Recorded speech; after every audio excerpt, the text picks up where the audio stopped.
원장님 뭐가 더 중요한 것 같아요? 잠과 영양. 만약에 둘 중에 하나를 OX로 꼭 골라야 됩니다라고 한다면 뭐 어떤 영양소가 키 크는데 도움이 돼라는 많은 연구가 있었죠. 그러면 아 이거 주면 키가 크는구나라고 논문상 입증된 거.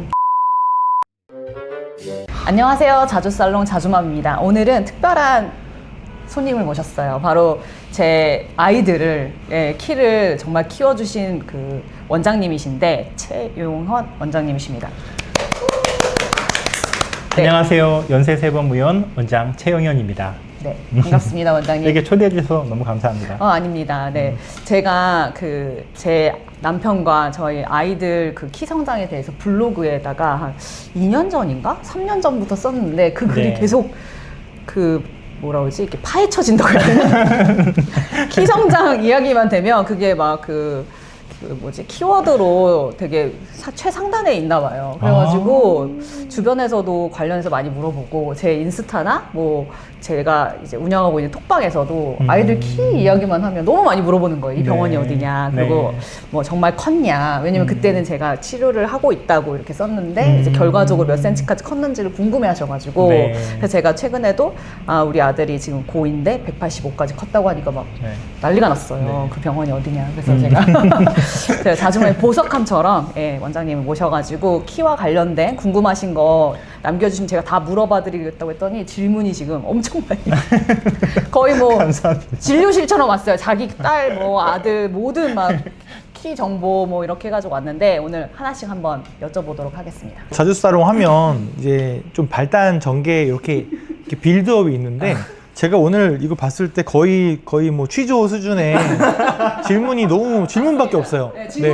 네, 질문밖에 없고. 거의 질문. 네, 그리고 자주마님이 지금 그 키 성장 관련된 게 엄청 관심이 많으시잖아요.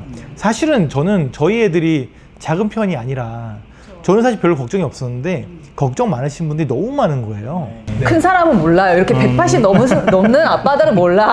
네, 그러니까 이제 각자의 고민은 각자 있다. 저는 다른 고민이 있죠. 이제 어깨가 좁아갖고. 본인 고민. 여기 성장 클리닉 아닌가요? 어깨는 안 되나요?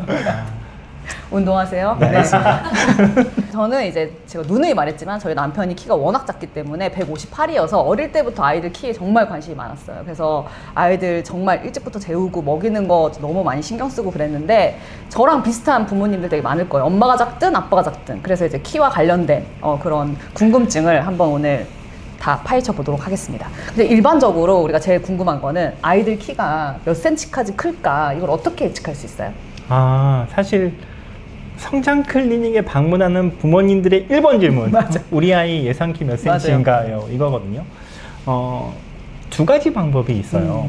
아이의 키에 영향을 주는 가장 1번 중요한 팩터는 이제 부모님의 키이거든요. 유전. 네, 유전이거든요. 그래서 부모님의 키를 가지고 아이의 키가 이 정도 레인지에서 나올 확률이 높아요. 이건 근데 아이의 데이터는 반영이 되어 있지 않죠. 그러니까 이 정도에서 나올 확률이 높아요 라고 하는 걸 하나를 구할 수가 있고요.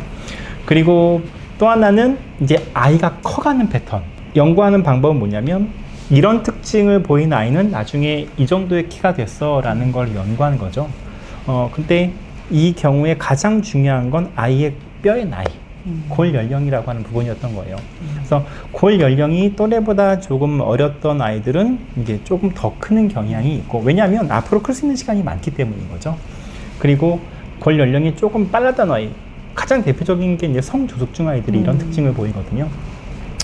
성조숙중처럼 골 연령이 좀 빨랐던 아이는 앞으로 클 수 있는 시간이 얼마 안 남았다 보니까 부모님이 줬던 이 유전적인 키보다 조금 작게 나오는 경우가 제일 많죠. 그래서 아이의 어른 키는 이제 두 가지. 부모님이 준 유전적인 거에서부터 추측하는 방법, 그리고 아이가 커가는 패턴을 또래들의 집단의 데이터에 적용해서 이런 아이들은 보통 이 정도 키가 됐어요 라는 통계적 추측을 가지고 예측해주는 방법, 이 두 가지가 있는 겁니다. 그럼 이제 골 나이라고 말씀하셨는데 정확하게 그러면 이제 엑스레이 같은 거 찍어서 보시는 거예요? 맞습니다. 사실 이 성장판 하면 부모님들이 가장 먼저 탁 떠오르는 건 아마 이제 무릎 엑스레이 사진일 거예요. 근데 여기서는 이제 성장판이 열렸다 닫혔다 정도밖에 알 수가 없고요. 사실 골 연령, 뼈의 나이라고 하는 것을 판단하는 가장 중요한 것은 이 왼손이에요. 그래서 왼손. 왼손을 가지고 아이의 골 연령을 측정하게 되는데, 왜냐하면 성장판이 많아요. 손가락에. 단위 면적당 성장판이 많기 때문에 우리가 골 연령을 측정하기에 가장 유리한 것이 이제 왼손입니다. 그러면 원장님이 보셨을 때 유전이 더 중요해요? 아니면 이 후자인 아이의 뼈 나이가 더 중요해요? 유전하고 아이의 골 연령 이 중에서 뭐가 더 중요한 것 같냐? 일단 병원에 왔을 때는 사실 골 연령이 더 중요합니다. 골 연령이 더 중요한데 어떻게 보면 부모님이 준 이 유전이 어느 정도의 가이드라인을 결정하고요. 이 가이드라인에서 위로 갈 거냐 아래로 갈 거냐의 더 중요한 팩터는 골 연령이라고 보면 될 것 같습니다. 그러면 이제 그 부모님 키가 다 작은데 아이가 뼈 나이가 뭐 다른 아이들보다 좀 어려서 키가 크는 경우가 있나요? 네, 그렇죠. 근데 이 부분에서 이제 주의해야 될 게 있어요. 아이가 잘 크고 있나요와 아이가 키가 큰가요? 이 두 가지를 부모님들이 꼭 구분하셔야 돼요. 이거 되게 조금 헷갈리는 내용이죠. 아이가 잘 크고 있나요?라는 건 사실 부모님의 키가 아이 키에 미치는 영향이 70%로 되어 있어요. 생각보다 꽤 높죠. 그래서 70% 정도는 유전에 의해 결정이 되기 때문에 그 부모님이 준 유전적인 그 폭 안에서 아이가 큰 문제 없이 자라고 있어. 이걸 잘 자란다라고 하는 거예요. 그러니까는 부모님이 준 키가 부모님들이 키가 크셔. 근데 아이가 너무 작아. 네. 그러면 문제가 있는 거죠. 근데 반대로 부모님들의 키가 이렇게 크지 않으셔. 좀 작으신데 아이가 유독 커. 그러면 이거를 뭐라고 볼 수 있냐면 얘가 혹시 성조숙증인가? 그래서 너무 키가 크게 나오는 거 아니야? 뼈 나이가 빨리 가는 경우에 그렇거든요. 또 하나는 혹시 성장 호르몬을 너무 과다하게 분비하는 질환이 있나? 이렇게 볼 수가 있는 거예요. 그래서 보통 아이가 건강하게 자라고 있나요? 라고 물어봤을 때는 부모님이 준 유전적 범위 안에서 크게 벗어나지 않고 자라고 있는 거를 잘 자라고 있다라고 표현하고요. 키가 큰가요는 뭐 알고 있는 것처럼 남자 키 183이 넘나요? 그렇죠. 183이 여자 키 168이 넘나요? 이제 이런 거를 우리가 키가 크다라고 표현하죠. 근데 엄마 아빠가 작아도 키가 큰 아이들 있잖아요. 네, 맞아요. 저희 때도 저희 친구들 뭐 키 전반적으로 작지 않은데 네. 부모님들은 좀 되게 작으세요. 네. 그래서 이걸 어떻게 판단하냐면 그 당시에 조금 이제 좀 어려운 시절이 좀 있었으니까 못 먹어서. 맞아요. 그러니까 그분들은 원래 유전 형질은 좀 클 수 있는데 큰 DNA인데 못 먹어서 못 컸다. 네. 근데 우리 아이들은 그래도 지금 못 먹는 집은 없잖아요, 사실. 맞아요. 그러니까 잘 먹으니까 컸다. 뭐 그런 것도 볼 수 있나요? 맞는 얘기입니다. 이게 아주 중요한 포인트인데요. 이 부모님의 키를 가지고 아이의 키의 그 레인지를 어느 정도 우리가 볼 수 있다고 했잖아요. 근데 이거는 사실 제 세대에서 우리 아이 세대 정도에는 아주 잘 맞아요. 왜냐하면 선진국으로 들어가면 평균 키가 별로 증가하지 않는 모습을 보이거든요. 그래서 부모님이 살았던 시대와 아이가 살았던 시대가 이 먹는 생활 환경이 먹는 거에 의해서 지장을 받을 정도는 아니라고 보기 때문에 요 세대에는 부모님의 유전적 데이터가 잘 맞지만 할아버지 세대와 아버지 세대에는 경제 수준에 따라서 유전적으로는 클 수 있었지만 잘 못 먹어서 작아지셨던 할아버지들이 있거든요. 예, 그죠. 그 시대를 살던 분들. 그래서 할아버지 세대와 우리 아버지 세대의 간격에서는 이 부모님에 의한 유전적 키를 계산하는 방식이 잘 안 맞습니다. 아까 얘기해 주셨던 또 하나의 이야기가 있었는데 그러면 부모님이 작지만 아이가 클 수 있나요? 클 수 있습니다. 그럼요. 충분히 클 수 있죠. 네. 그건 어떤 경우냐면 부모님이 작지만 아이가 큰 거는 확률적 분포상 낮은 퍼센트 정도이지만 간단히 뜻인 거예요. 이거를 잘 기억하셔야 됩니다. 부모님이 작으셔. 근데 그러면 180이 넘는 아이가 남자 기준으로 180이 넘는 아이가 한 100명의 부모님 중에서 한 5명, 10명. 근데 부모님이 키가 크셔. 그러면 그런 부모님들 중에서는 180이 넘는 아이가 40명, 50명 이렇게 나온다는 뜻인 거지.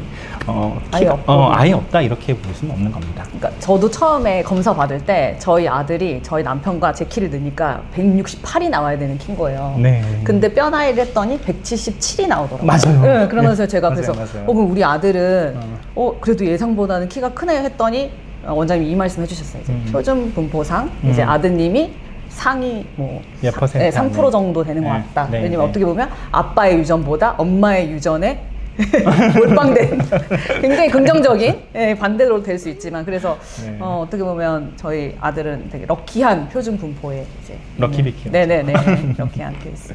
이제 일반적으로 가장 궁금해하시는 게 그거더라고요. 우리 딸이 지금 뭐 중2인데 더 클 수 있냐? 아니면 우리 아들이 지금 고1인데 병원 가면 더 클 수 있냐? 더 이런 클 걸 수 있냐? 네, 많이 물어보시더라고요. 지금 DM이나 이런 거 보면 네, 네, 네. 이제 언제까지 크는 건지 아이들이. 평균에 대해서 이야기하면 여자아이들은 보통 중학교 한 1학년에서 2학년 정도가 이제 어른 키를 거의 결정하는 시기라고 보고 있고요.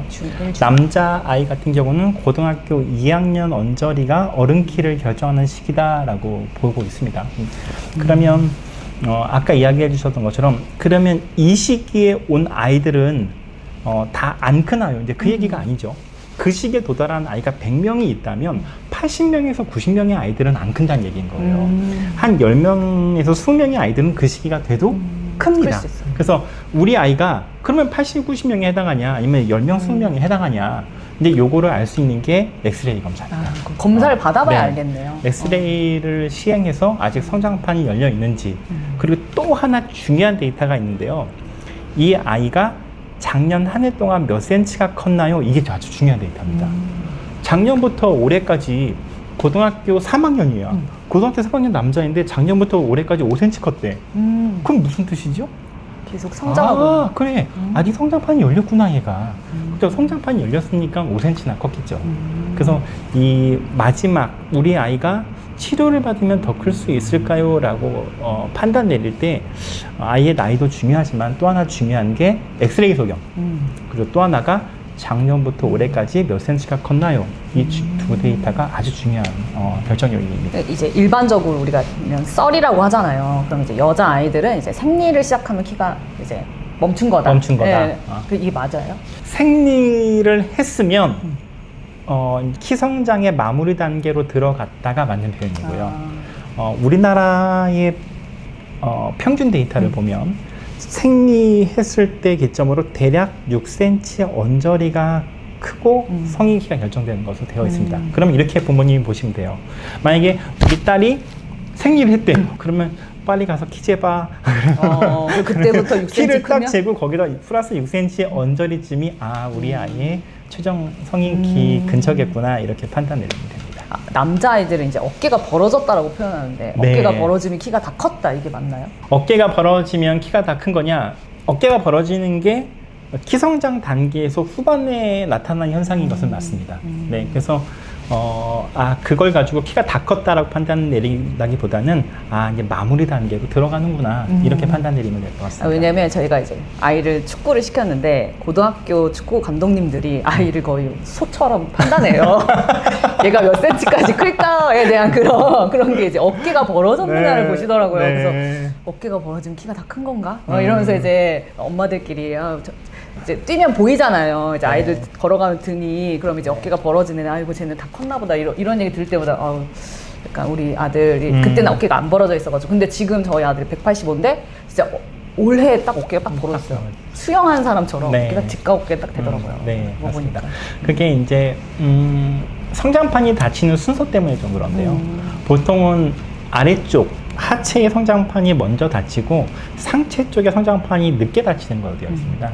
그래서 막바지에 가면 이제 상체 쪽이 조금 더 크다 보니까 어깨가 크는 모습이 나중에 나타나게 됩니다. 저희 아들은 좀 늦게 치료를 했죠. 중2 때 와가지고 치료를 해서 한 1년 9개월 정도 치료를 했고 저희 딸은 초등학교 4학년에 와서 지금 중1이니까 거의 한 3년 정도 치료를 했는데 보통은 성장 치료를 몇 살?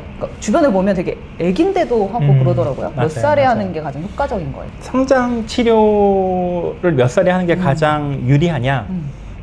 아이가 왜 안 크냐가 가장 사실 중요한 이유, 팩터, 결정 요인이고요. 아이가 질병 요인이 있어. 건강에 무슨 문제가 있어서 안 커.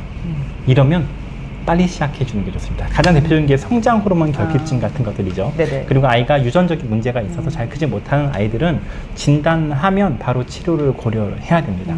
근데 이 아이들과 또 요즘에는 그것 말고 큰 문제는 없지만 키가 조금 더 크고 싶어요라는 목적에서 치료를 하는 아이들도 있잖아요.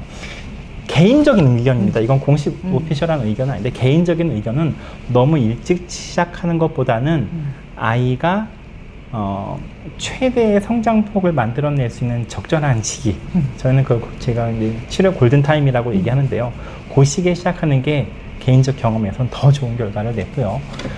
여자 아이 같은 경우는 초등학교 한 3, 4학년 정도가 그 적절한 포인트였고, 남자 아이 같은 경우에는 초등학교 한 5학년 전후가 가장 적절한 시기였습니다. 제가 이제 성장 치료 이제 얘기하면 다들 아유 그거 효과 없다. 이제 효과 네. 있는 애가 있고 효과 없는 애가 있고 맞습니다, 이러는데 맞습니다. 저는 사실은 저희 아이들 둘을 다 했는데 효과가 있어가지고 효과 있다고 얘기하는데 원장님은 많은 데이터를 보시잖아요. 그럼 네. 정말 어때요? 정말 효과가 있어요, 확실히? 효과요? 정말 궁금해요. 100%라고 말할 수는 없잖아요. 이게 모든. 그러니까 저는 100% 사실 럭키 비키. 예, 우리가 성형외과에 가서 성형수술을 받았어. 변했죠. 모습이 변했지만 그 변한 모습을 가지고 예쁘다고 느끼고 만족합니까? 라는 거에는 퍼센트의 차이가 있을 수 있을 그쵸, 것 만족도의 같아요. 차이는. 그죠? 네.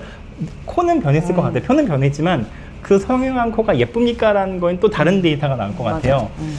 키 성장도 약간 어느 정도 그런 부분이 좀 있는 것 같고요.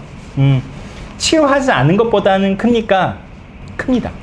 크고요. 치료하지 않은 것보다는 크고요. 하지만 아이가 왜 안 컸는지가 되게 중요한 요인이 되는데요. 아이가 병적인 요인 때문에 크지 않아. 키가 작아. 그런데 이 경우에는 논문상, 문헌상 결과를 보면 약 30% 정도, 20%에서 30% 정도의 아이가 만족할 만한 결과가 나오지 않았다라는 게 이제 논문상에 있는 이야기이고요. 70% 정도? 네. 네네. 그리고 만약에 그런 요인, 질병의 요인은 없지만 키가 조금 더 크고 싶은 아이에 대한 치료 결과는 사실 기관마다 엄청 다른 달라요? 결과가 좀 나오고 있는 건 사실이고요. 그러면 예상 키를 이제 그 유전적 요인이나 뼈 나이로 예상 키가 나오고 그럼 네. 치료를 하면 몇 센치 정도 클 것인가? 네. 그러면 몇 센치 정도 보통 커요? 치료를 하면? 우리 병원은 그냥 희망하는 키 적어 놓으세요. 아 원하는 대로 클 수 있어요? 아, 적당한 시기에만 와주면 제일 중요한 건 그겁니다. 골든타임. 적당한 시기에만 와준다면 희망하는 키 적어 놓으세요라고 저는 좀 하는 편입니다. 네. 근데 이게 어쨌든 누구나 다 만족할 수는 없지만 네. 이제 어쨌든 엄마들이 데리고 오잖아요. 맞습니다. 근데 원하는 목표를 달성 못하는 어머니들께서 네. 이렇게 뭐 컴플레인 네. 또 없진 않잖아요. 아마 그게 없어서 우리 병원에 오는 게 아닌가. 뭐 컴플레인 제로 병원. 네, 맞아요. 사실 이제 그거죠. 만약에 우리 아이의 예상 키가 남자아이 기준으로 얘기해 드릴게요. 만약에 170 정도가 예상됐을 때 이왕이면 180이 됐으면 좋겠습니다 라고 만약에 부모님들이 이야기하고 아이가 바란다면 이 아이가 180이 되는 건 사실은 고등학교 2학년, 3학년 정도가 돼야 결정이 나는 이슈잖아요. 그러면 고등학교 2학년, 3학년이 될 때까지 부모님이 불안해해야 되냐라는 거죠. 그죠? 그쵸. 그때까지 우리 아이가 180이 안 되면 어떡하지? 어떻게 하면 어떡하지? 불안해하는 게 아니라 6개월마다 아이의 변화된 치료에 대한 반응이 계속 나옵니다. 그 반응이 나오고 이 추적대로, 이 예상대로 간다면 아이가 몇 센치 정도 범위 안으로 들어갑니다. 근데 제가 계속 이야기해줬던 것처럼 예상 곡선이 계속 나오게 됩니다. 그래서 부모님들이 만족할 만한 결과가 안 나오면 어떡하냐? 그거는 고 2, 3학년이 됐을 때 결정되는 게 아니라 그 전에 제가 미리미리 그걸 확인하고 거기에 만족할 만한 결과가 안 나올 것 같으면 제가 미리미리 다 관리를 해서 결과가 좋게 나올 수 있도록 이렇게 치료하고 있습니다. 알겠습니다. 골든타임에 오면은 원하는 목표 키를 달성할 수 있다고 하셨는데, 골든타임은 여자아이 기준으로 3, 4학년, 그리고 네. 남자아이는 이제 5학년 전후라고 전후. 말씀하셨는데, 그러면 얼마 정도 기간 치료를 한다고 생각하면 돼요? 여기서 가장 중요한 거는 두 가지인 것 같아요. 아이의 예상 키와 희망하는 키의 갭이 몇 센치냐. 한 이게 10cm, 12cm 정도 갭이 있어. 그러면 제가 아무리 치료를 잘해도 이걸 1년 만에 도달하게 하기는 좀 어렵습니다. 그래서 희망하는 키와 예상하는 키의 갭이 몇 센치냐가 사실 제일 중요하고요. 두 번째는 아이의 치료 반응이겠죠.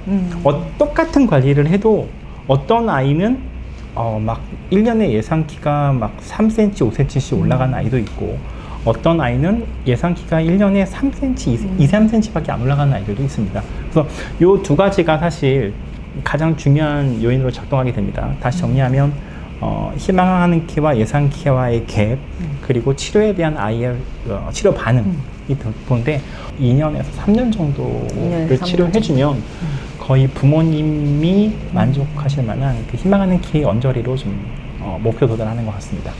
아이마다 이제 치료 효과가 다르다고 말씀하셨는데, 네. 그 이유가 이제 먹는 약이나 이제 맞는 주사는 동일한데 결과가 다른 게 사실 생활 습관? 이 질문은 사실 저도 꽤 많이 받아요. 그쵸.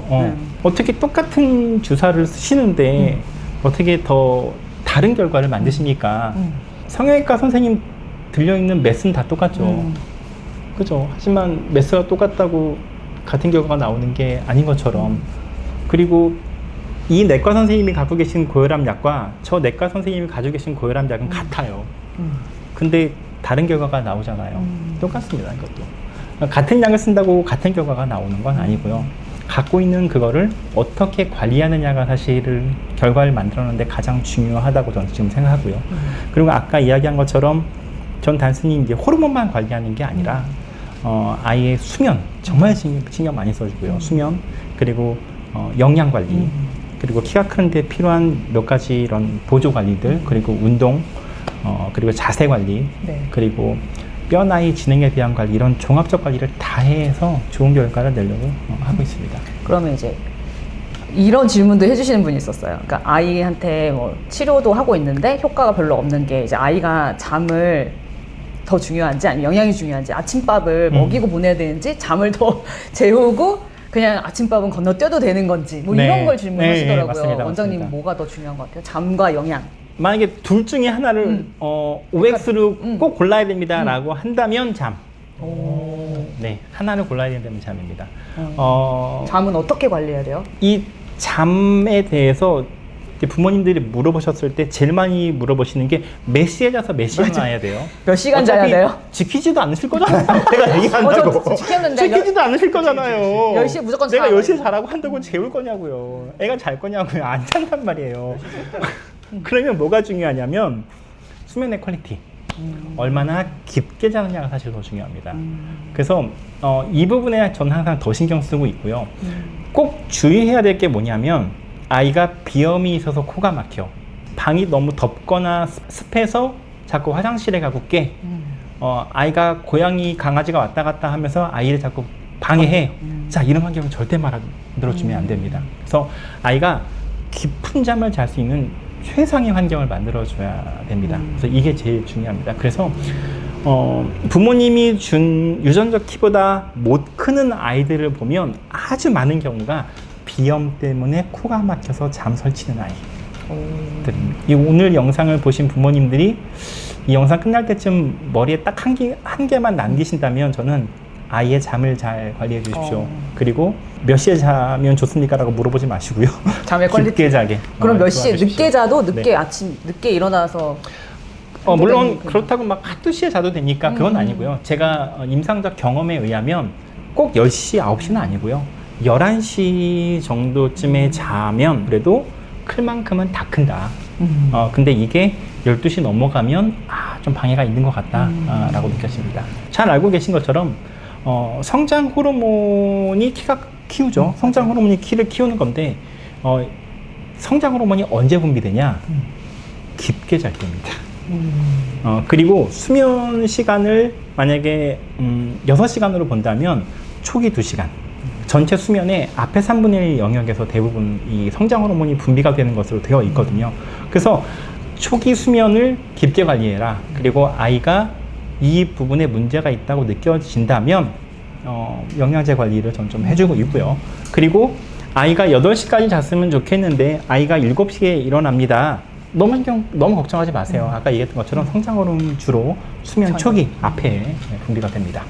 영양도 이제 관리해 주시니까 이제 그 영양제 같은 것도 이제 주시잖아요. 네, 그럼 맞습니다. 그게 어떤 영양을 관리하는 거예요? 일단 제가 관리하는데 영양제를 좀 쓰죠. 쓰는데 가장 중요한 것 중에 하나는 아연입니다. 아연. 뭐 어떤 영양소가 키 크는데 도움이 돼라는 많은 연구가 그쵸. 있었죠. 그러면 이거 주면 키가 크는구나라고 논문상 입증된 거 아연입니다. 아연밖에 없어요? 네, 철분이 아연. 아니고? 네, 아연입니다. 그래서 아연은 주면 키가 크는 것 같아라는 논문이 식품이나 뭐 이런 걸로는 섭취하는 게 대표적인 음식이죠, 굴. 해산물들에 좀 아연이 많이 들어 있고요. 그리고 견과류에도 아연이 좀 많이 들어 있습니다. 그리고 두 번째는 우리나라 아이들의 영양소에 대한 섭취 연구를 보면 칼슘 부족인 아이들이 꽤 많이 나옵니다. 70, 80% 정도의 아이들이 이제 칼슘 부족이라고 나오는데요. 뼈를 만들 때 제일 중요한 미네랄이 칼슘이잖아요. 그렇죠. 근데 이제 칼슘을 준다고 이제 뼈가 되지 않습니다. 이거 되게 중요한 포인트인데요. 고기 먹으면 근육 되냐 이런 거죠. 바로 이해가 되죠. 그죠. 칼슘이 뼈를 만드는 데 도움을 주기 위해서는 이제 보조적으로 필요한 여러 가지 영양소들이 있습니다. 그래서 이런 것들을 같이 챙겨서 주게 되죠, 제가. 제가 사실은 여기가 압구정인데 저희 집이 원래 남양주였어요. 그래서 남양주에서 여기까지 오는 게 너무 멀고 차가 막히고 그래서 이제 똑같은 성장 호르몬 재면 집 근처에서 맞아요. 그래가지고 한 3개월을 집 근처에 맞았는데 거기는 이제 약물만 주니까 차이가 나더라고요. 근데 네. 이제 여기는 오면 이제 마사지 운동 그다음에 그런 영양제를 주세요. 그래가지고 요런 것 때문에 차이가 나는 건가라고 제가 생각해가지고 네, 그게 되게 궁금했어요. 이 키 성장에 있어서 중요한 이야기가 뭐냐면 키 성장 관리는 1mm 싸움이라는 거를 이해를 해야 돼요. 한 달에 1mm? 뭐 별거 아닌 것처럼 보이죠. 근데 한 달에 1mm가 더 크면 1년에 1.2cm씩 더 크죠. 자, 여자아이는 아까 보통 13세, 14세 요 정도의 이제 어른 키를 결정한다고 했는데 그럼 1.2cm 곱하기 14 해보세요. 한 달에 1mm 더 키운 데이터가 완전 다른 사람을 만든 거예요. 남자아이들은 더 하겠죠. 남자아이들은 보통 17세 전후가 됐을 때 어른 키를 결정하기 때문에 1.2cm 곱하기 17년 하면 엄청난 차이죠. 그거예요. 그러니까 사실 우리가 키가 큰 아이를 만들고 싶어요 할 때 한 달에 1mm 싸움을 하는 거예요. 그죠? 이 1mm를 내가 이번 달에 키워내느냐 못 키워내느냐가 나중에 이만큼의 차이를 만드는 겁니다. 그러니까는 제가 아이의 키 성장 관리할 때도 절대 세부적인 디테일을 놓치지 않는 거 하는 가장 큰 이유입니다. 이걸 놓치면 좋은 결과가 나오지 않습니다. 운동도 되게 중요하다고 네, 말씀하시잖아요. 맞습니다. 그럼 운동 중에서 그냥 저희가 아는 건 줄넘기가 가장 검증된 운동이다. 점프 뛰는 네, 거, 맞습니다. 무릎에 뭐 성장판에 뭐 자극을 주는 거 이렇게 알고 있는데 맞나요? 맞습니다. 맞고요. 근데 주의해야 될 점은 모든 운동이 키에 도움이 되는 게 아니다. 이걸 꼭 잘 아셔야 돼요. 그러면 어떤 운동이 키 성장에 도움이 될까요? 라고 물어본다면 강한 운동과 쉼 이게 반복되는 운동이 도움이 많이 된다고 되어 있습니다. 이 HIIT라고 하는 운동을 했을 때 히트 운동을 했을 때 성장 호르몬의 분비량이 꾸준히 열심히 한 것보다 더 많다고 되어 있습니다. 이건 또 처음 듣네요. 네. 그러면 이런 운동 하는 게 뭐야? 농구와 배구. 배구. 이겁니다. 그러니까 그래서 농구 배구 선수들 큰 건가? 그래서 큰 거죠. 큰 사람들이 한 게 아니라 하니까 커진 거예요? 두 가지가 다 있는 겁니다. 그들이 하는 운동의 패턴이 키가 크는데 아주 큰 도움이 됩니다. 그래서 우리 아이한테 만약에 농구 배구를 시킬 수 없어, 난 줄넘기만 시킬 수 있어 라고 한다면 그 줄넘기를 열심히 1시간을 시키는 것보다는 아까 한 것처럼 10분, 15분을 열심히 뛰게 하고 2, 3분을 잠깐 쉬게 한 다음에 다시 10분, 15분 열심히 뛰게 하고 2, 3분을 쉬게 하는 걸 반복하는 게 더 많은 도움이 됩니다. 그리고 이제 근력 운동하면 키가 안 자란다고 하는데 그것도 맞아요? 근력 운동, 어느 정도의 근력 운동을 하느냐가 사실 더 중요하고요. 역도, 파워리프팅은 와, 이게 중력 방향으로 무게를 드는 거죠. 네. 이거는 그렇게 키에 도움이 되는 것 같지는 않습니다. 그러면 무게를 이렇게 프리웨이트 운동, 네. 덤벨이나 바벨 같은 프리웨이트 운동을 하는 거는 큰 영향이 없는 것. 그냥 키에 큰 영향이 없는. 네, 큰 영향이 없는 것으로 생각됩니다. 그리고 이제 약물 치료 관련해가지고 제가 제일 많이 받는 이제 질문이나 아니면 제가 뭐 이렇게 영상이나 글을 쓰면 항상 1번 달리는 댓글이 이 부작용에 대한 이야기예요. 성장 호르몬 맞추면 뭐 턱이 자란다. 네. 뭐 말단 비대 손발이 커진다. 이렇게 얘기하는데 원장님은 어떻게 생각하세요? 부작용에 대한 고민 많으시죠. 그래서 이 부작용에 대한 고민을 사실 모든 선생님들이 치료할 때 아마 가장 신경 쓰는 부분이 아닐까 생각합니다. 지금 이야기해 주신 그 부분에 대해서 제가 좀 한정적으로 포커스를 둬서 좀 얘기를 드린다면, 그럼 턱이 길어지는 건 아닙니까? 이 성장 치료를 할 때 늦게 치료를 시작하면 그런 경향이 사실 좀 있습니다. 왜 그러냐면 정상적인 발달 단계에서 상악이 먼저 다치고 하악이 늦게 다칩니다. 그래서 상악이 다친 상태에서 하악만 열려있는 상황에서 이제 강하게 자극을 해버리면 하악이 더 길어지는 건 맞습니다. 그래서 성장 치료의 시기를 잘 결정해라. 아주 중요한 이용이 되고요. 그래서 만약에 아이가 가지고 있는 얼굴이 하악이 좀 약한 아이들이 있죠. 네. 그런 아이들은 조금 더 치료할 수가 있습니다. 왜냐면 균형이 오히려 맞아지니까. 근데 가족분들의 얼굴을 봐도, 아이의 얼굴을 봐도 하악이 너무 세. 그러면 늦은 시기엔 치료하지 않는 게 좋습니다. 말단비대증이 오는 건 아니니까 이거에 관련된 이야기는 뭐냐면, 우리가 키가 크는 데 있어서 우리의 성장 발달 단계는 동시에 이분하게 자라는 게 아닙니다. 손발이 먼저 커지는 시기가 오고요. 그 다음에 팔다리가 길어지게 되고, 그 다음에 키가 어느 정도 가서 다시 비율이 맞는 구조를 갖게 됩니다. 사람의 원래 정상 발달 단계가. 근데 이제 손발이 주로 많이 자라는 시기에 시작이 되면 손발이 조금 더 큰 현상이 나타나긴 합니다. 근데 모든 아이가 그런 건 아니고요. 제 경험에 의하면 한 10명을 치료하면 한 3명 정도의 아이가 손발이 조금 더 크는 모습을 보이는 것 같습니다. 그리고 그럼 얼마나 더 크냐? 한 1cm에서 뭐 발 같은 경우에는 한 2.5cm 정도. 근데 키가 어느 정도 더 컸으니까. 키가 더 크면 발도 크잖아요. 그래서 아주 많이 차이가 나냐? 뭐 약간 차이는 나는 건 맞는 것 같고요. 그 정도는 한 1.5cm에서 한 2.5cm 이 정도 범위는 더 큰 것 같다라는 느낌이 있습니다.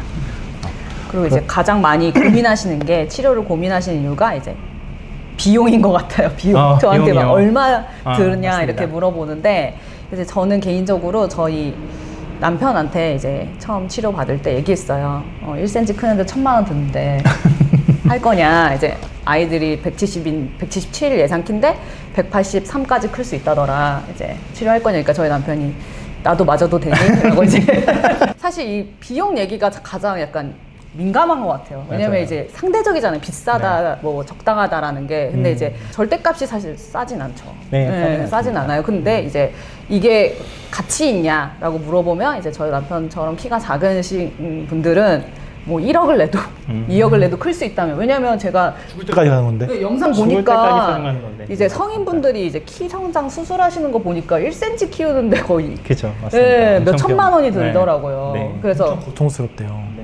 그래서 그런 거 보면 사실 비용은 좀 민감한 부분이지만, 어느 정도 뭐 이런 거 뭐 말씀해 주실 수 있어요? 비용이에요. 근데 사실 비용은 너무 레인지가 넓어서, 일단은 이제 몸무게가 좀 적게 나가면 아무래도 체중당 비용이 나오다 보니까 좀 적게 나온다 볼 수 있고요. 이제 몸무게가 많이 나가면 조금 더 비용이 많이 나옵니다. 맞아. 근데 몸무게가 많이 나갔을 때 또 어떻게 보면 위안을 삼을 수 있는 것 중에 하나는, 몸무게가 많이 나가는 아이들은 치료받는 게 더 좋습니다. 오, 그래요? 전 뚱뚱하면 키가 잘 안 큰다고 생각했는데. 네. 몸무게가 많이 나가는 아이들은 성장 호르몬 치료에 대한 반응이 조금 더 좋은 걸로 나오기 때문에 성장 호르몬의 반응이 좋다는 얘기는 치료 기간이 짧아진다는 얘기거든요. 그쵸. 그러니까 토탈 치료 비용에서는 그냥 큰 차이가 비슷한, 없구나 맞아. 이렇게 보면 됩니다. 그리고 이제 부모님들이 맨 처음엔 비용 때문에 많이 고민을 하시지만 네. 결정하는 가장 큰 이유 중에 하나가 그래 우리가 치료가 마무리되는 건 늦어도 한 15살, 여자아이 15살, 남자아이 뭐 늦어도 16살 그리고 85세까지 산다고 치면 그래도 70년은 그래도 만족하면서 사는 거 아니냐. 잠깐 뭐 2, 3년 치료하고 그래서 결정해 주시는 것 같고요. 요즘에는 또 부모님들 생각이 키가 큰 것도 아이의 스펙 중에 하나라고 많이 좀 여기시는 것 같아요. 맞아요. 외모가 점점 중요해지는 네, 것 같아요. 네.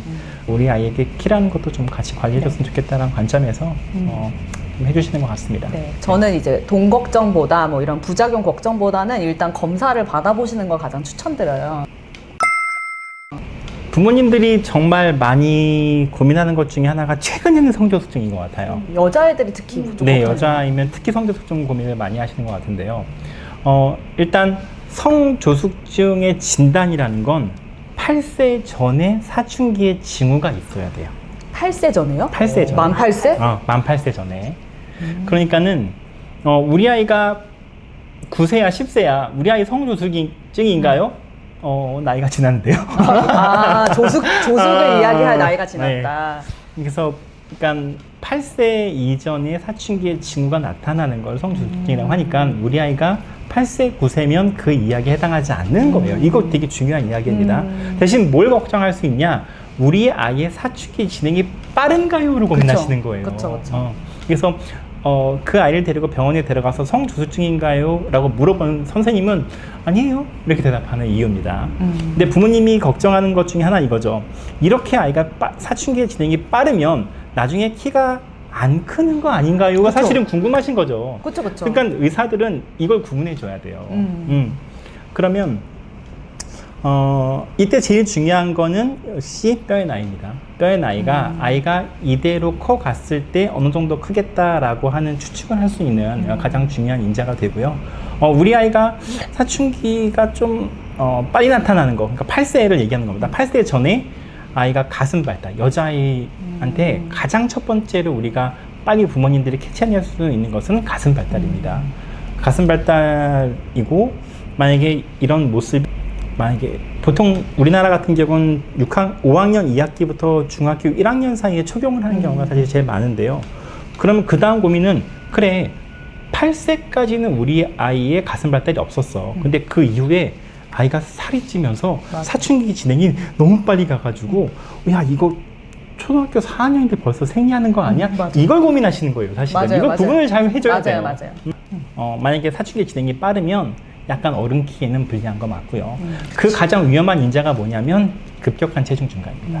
그래서 아이가 사춘기로 들어가는 급격한 체중 증가가 있고 가슴 발달의 속도가 좀 빠르다라고 하면 약간 워닝 사인이 켜진 거죠. 근데 그때 중요한 게 뭐냐면 내가 아이의 키를 관리해 줄 거냐 말 거냐예요. 뭐 그냥 우리 아이는 엄마 아빠가 커서 사춘기가 좀 빠르다고 하더라도 어른 키는 문제 없을 것 같아. 그런 문제 없는 거예요. 그러니까 부모님들이 왜 사춘기를 성조숙증을 관리해 주려고 하나요? 이게 중요한 포인트인데 성조숙증을 관리해 주려고 하는 이유는 두 가지가 사실 가장 커요. 요즘에는 우리 아이가 나중에 키가 좀 작지 않을까요? 맞아요. 두 번째는 또래들이 생리 안 하는데 혼자 생리해서 좀 심리적인 스트레스를 많이 받지 않을까요? 이 두 가지 때문에 성조숙증에 대한 관리를 하는 거예요. 가장 큰 거는. 근데 둘 다 없어. 우리 엄마 아빠 다 크고 아유 뭐 이렇게 크면 얘가 작을 리가 없어. 첫 번째. 우리 아이는 너무 케어해. 그래서 한 6개월, 1년 좀 생리 빨리 한다고 하더라도 얘 스트레스 안 받을 것 같아. 그럼 왜 치료하냐는 거죠. 걱정하지 마세요. 그런 아이들은 치료할 필요 없습니다. 약간 저희 집에 이런 케이스가 있어요. 저희 언니가 키가 167이고 저희 형부가 178인데 딸 조카죠. 조카가 키가 지금 160이 안 돼요. 고2인데. 그러니까 어떻게 보면 저희 아들을 걱정해가 둘이 동갑인데 저희 아들을 키 걱정했지 저희 언니 딸을 걱정하지 않았어요. 근데 저희 엄마가 둘이 같이 키웠거든요. 쌍둥이처럼. 근데 이 여자아이가 많이 먹고 그리고 저희 아들은 왜소하고 그러니까 저는 이제 어릴 때부터 키를 엄청 걱정했는데 이 성조숙증이 와가지고 초등학교 5학년 때 이제 초경을 하고 초기에 그러니까 160으로 딱 그냥 지금 159예요. 네. 그러니까 이제 부모가 아무리 좋은 유전자를 줘도 이 성조숙증이 여자애들은 되게 민감하더라. 그래서 제가 그때 병원 올 때도 이제 와서 제가 그러면 저희 조카가 있는데 지금 중2고 여자이고 그랬더니 치료할 수 있냐 물어봤더니 끝났다고 하시더라고요. 언제 초경했냐? 그래서 제가 5학년 때 했다 그랬더니 이미 끝났다. 이제 얘기하셔가지고 되게 안타까웠는데 그래서 이제 부모가 키가 크고 아이가 잘 먹는다고 해서 이게 키가 크는 게 아니더라고요. 네. 맞아. 특히 여자아이들은 이 사춘기의 진행 속도와 가장 연관성이 높은 게 체중이니까 사춘기가 들어간 이후에 체중 관리는 좀 신경 써주는 게 좋습니다. 그래서 이제 다 오늘 이야기의 결론은 그런 것 같아요. 다 아이마다 다르고 다 유전자마다 다르고 그래서 와서 검사 받고 네, 정확한 검사와 치료를 하시면 좋을 것 같습니다. 네, 오늘 긴 시간 이야기해 주셔서 정말 감사합니다, 원장님. 오늘 저도 너무 즐거운 시간이었습니다. 네, 감사합니다. 네, 감사합니다.